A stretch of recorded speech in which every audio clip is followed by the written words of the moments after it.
दोस्तों तो इस वीडियो में बात करेंगे केआरएम आयुर्वेदा आईपीओ के बारे में।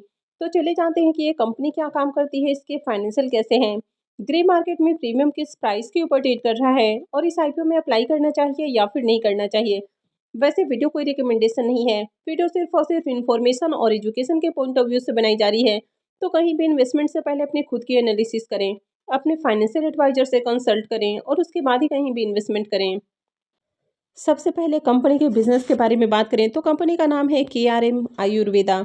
तो जैसा कि कंपनी के नाम से ही आपको इसके बिजनेस का आइडिया हो जाता है कि ये कंपनी आयुर्वेद से रिलेटेड बिजनेस करती है, यानी कि आयुर्वेदा के जरिए कंपनी ट्रीटमेंट करने का काम करती है। ये कंपनी सितंबर 2019 में इनकॉर्पोरेट हुई है, यानी कि कंपनी को काम करते हुए करीब 6 साल हो चुके हैं। कंपनी इंडिया के कई सारे सिटीज़ में हॉस्पिटल्स और क्लिनिक्स रन करती है। इसके अलावा कंपनी टेलीमेडिसिन कंसल्टिंग भी करती है और इसके थ्रू कंपनी की जो प्रेजेंस है वो अब्रॉड में भी देखने को मिल जाती है। यानी कि कंपनी ऑनलाइन भी जो ट्रीटमेंट करने का काम होता है, यानी कि कंसल्टिंग का काम करती है। ये कंपनी अलग अलग बीमारियों में यूज होने वाले जो कई सारे आयुर्वेदिक प्रोडक्ट हैं तो उनकी मैन्युफैक्चरिंग करती है। तो कंपनी कई सारे मेडिसिन और सप्लीमेंट बनाती है। कंपनी अभी इंडिया में 6 हॉस्पिटल और 5 क्लिनिक्स रन कर रही है और टेलीमेडिसिन के थ्रू कंपनी इंडिया के अलावा इंडिया से बाहर भी अपना बिजनेस कर रही है। ये कंपनी हॉस्पिटल्स और क्लिनिक्स भी रन करती है। तो कंपनी के हॉस्पिटल्स में आपको बेड की सुविधाएं देखने को मिल जाती हैं, यानी कि यहाँ पर जनरल वार्ड से लेकर जो प्रीमियम रूम्स होते हैं तो हर तरह की सर्विसेज दी जाती हैं। इनके हॉस्पिटल में पंचकर्मा यूनिट है, जहाँ पर पंचकर्मा ट्रीटमेंट किया जाता है। इसके अलावा इसमें हर्बल फार्मेसी और मेडिसिन प्रिपरेशन यूनिट है, आयुर्वेदिक डाइट किचन है, कंसल्टेशन चेंबर है, यानी कि जो वैद्य होते हैं उनके लिए कंसल्टेशन चेंबर्स बने हुए हैं। इसके अलावा यहाँ पर इन हाउस योगा और मेडिटेशन हॉल भी है। 31 दिसंबर 2025 तक इस कंपनी में टोटल 443 एम्प्लॉइज काम कर रहे हैं। यानी कि अगर बिजनेस वाइज देखें तो बढ़िया बिजनेस है और लोग आयुर्वेद की ओर भी बहुत ज़्यादा शिफ्ट हो रहे हैं। यानी कि इस तरह के जो बिजनेसेस हैं यहाँ पर भी आगे ग्रोथ की अपॉर्चुनिटी है। हालांकि ये जो सेगमेंट है ये भी हाईली कॉम्पिटेटिव सेगमेंट है। अभी मार्केट में कई सारी आयुर्वेदिक कंपनियां आ चुकी हैं। कंपनी के अगर फाइनेंशियल को देखें तो फाइनेंशियल 23, 24 और 25 3 सालों का कंप्लीट फाइनेंशियल है और 26 के 2 क्वार्टर यानी कि 6 मंथ के फाइनेंशियल हैं। कंपनी के एसेट को देखें तो इसका एसेट साल दर साल बढ़ते हुए देखने को मिला है। फाइनेंशियल 23 से लेकर अब तक देखें तो इसका एसेट करीब डबल हो चुका है। इनकम को देखें तो इनकम में डाउनफॉल देखने को मिला है, यानी कि फाइनेंशियल 23 में इनकम इसका 89 करोड़ का था, जो कि 24 के अंदर घट के 67 करोड़ देखने को मिला।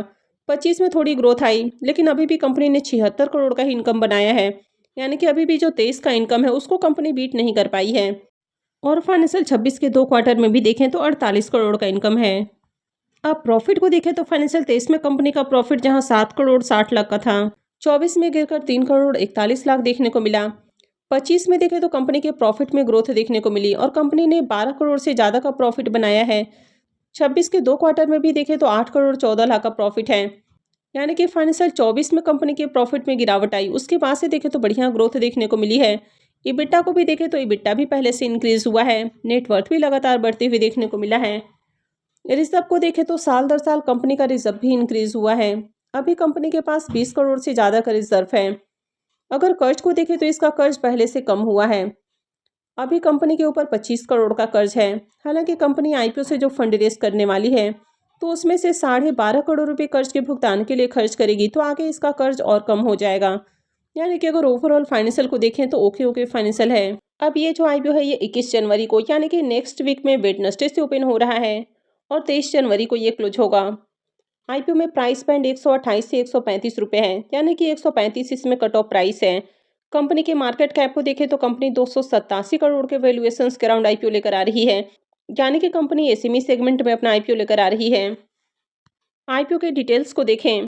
आईपीओ 21 से ओपन होगा, 23 को क्लोज होने वाला है और इसकी लिस्टिंग डेट 29 जनवरी होने वाली है।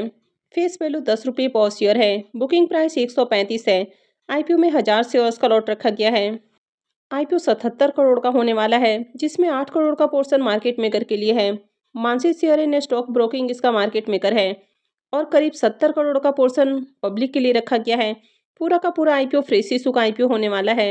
ये एसएमई आईपीओ है, कंपनी एनएससी एसएमई के ऊपर लिस्ट होने वाली है। आईपीओ के रिजर्वेशन पोर्शन को देखें तो मार्केट मेकर के लिए आईपीओ में करीब 10% का पोर्शन होने वाला है। क्यूआईबीएस के लिए 44.84%, एंकर इन्वेस्टर्स के लिए इसमें 26.86% और क्यूआईबीएस के लिए 17.98% का पोर्शन है। एचिना इसके लिए 13.59% और रिटेलर्स के लिए आईपीओ में 31.57% का पोर्शन रखा गया है।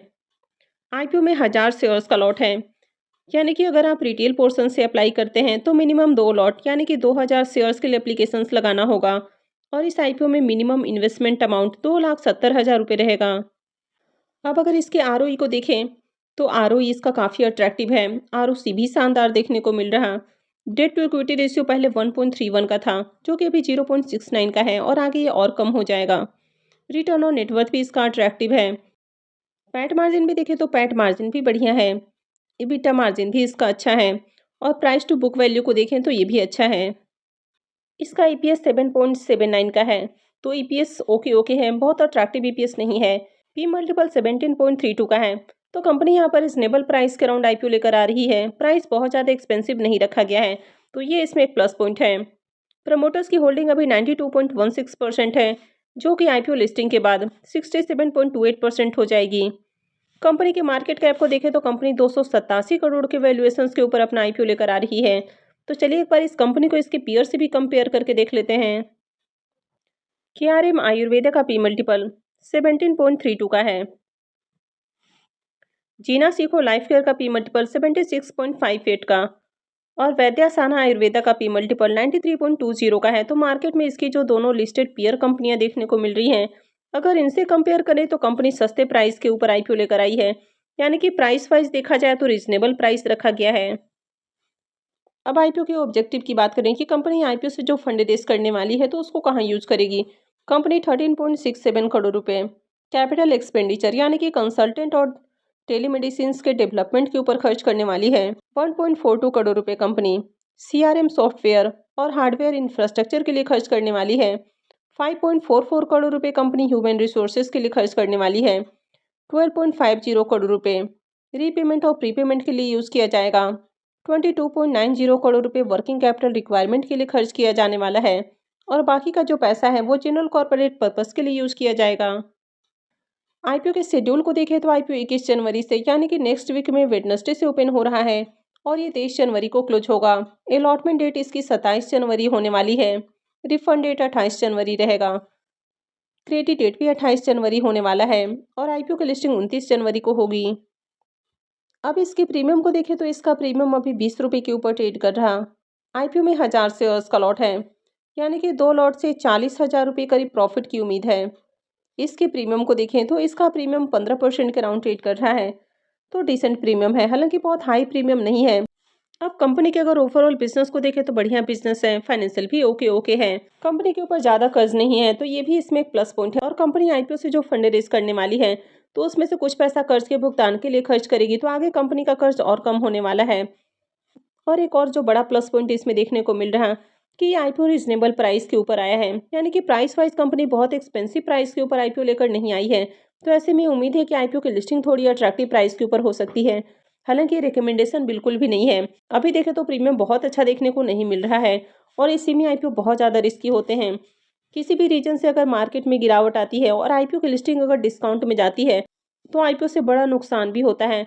यानी कि आप देखते हैं कि आईपीओ 20% डिस्काउंट के साथ लिस्ट होते हैं, तो किसी भी आईपीओ में अप्लाई करने से पहले रिस्क रिवॉर्ड को जरूर कैलकुलेट करें और उसके बाद ही कोई भी डिसीजन लें। आई होप आपको वीडियो अच्छी लगी होगी। तो अगर आपने वीडियो को लाइक नहीं किया है तो वीडियो को लाइक कर दें, चैनल को भी सब्सक्राइब करके रखें और वीडियो को अंत तक देखने के लिए आप सबका बहुत बहुत धन्यवाद।